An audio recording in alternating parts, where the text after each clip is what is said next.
Алла тағала Кахф сүресінде не дейді? Қаласаң иман келтір, қаласаң не? Дінсіз кәпір бол дейді.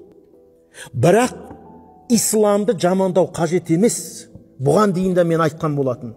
Егер сенің тіпті қазір қазаққа жанашығыш болып, бір ұлттық құндылығымызды қолдағыш болып, бір тілімізді, мәдениетімізді қолдағыш болып, жаңағы исламды қаралағысы кеп жүрген адамдар бар да, бұл арабтікі деген секілді. Сен қазаққа көмектескің келсе, исламды жамандамай-ақ, үй жоғына үй әпер, көлік жоғына көлік әпер, ауырып жатқанына не емдет? Оны исламды жамандаудың қажеті жоқ, оған ислам запрет қоймайды. Дұрыс па? Егер қазақтың салтын қолдағың келсе, сен қолда. Арақ ішпе, атаңнан қалған ас емес. Айыл адам қос етек ұзын көйлек киген, басына жаулық орамал киген. Сен оны ислам жамандаудың қажеті жоқ, қазақтың мәдениетін қолдау үшін, мәдениетіне жәрдем беру үшін. Демек, олар исламды жамандап қазаққа жанашығысы кеп тұрма, мені бұл өтірік нәрсе, біліп алыңыздар.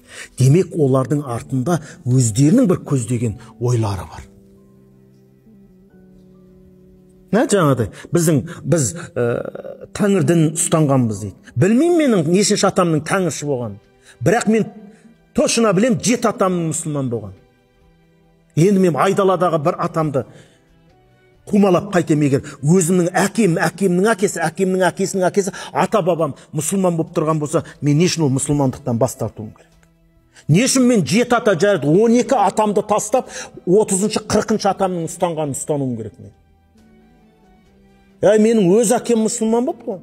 Көрдіңіз ба? Ол қандай бір дұшпандық әрекет та жаңа. Саған кеп айтады, сенің анау мұсылман болған 12 атаңнан бас тартта 20-шы, 30-шы атаңды ұстан дейді. Мысал келтіріп отырмын. Қалай сонда мен өзім туған атам, туған әкемнен бас тартуым керек та жаңадай. Бәрімізге бір ортақ болған бір атаны ұстануым керек пе сонда? Жоқ, олай болмайды. Сондықтан ол біздің мәдениетімізден, салт дәстүрімізден үзу бізді, олардың көксеп отырғанымыз.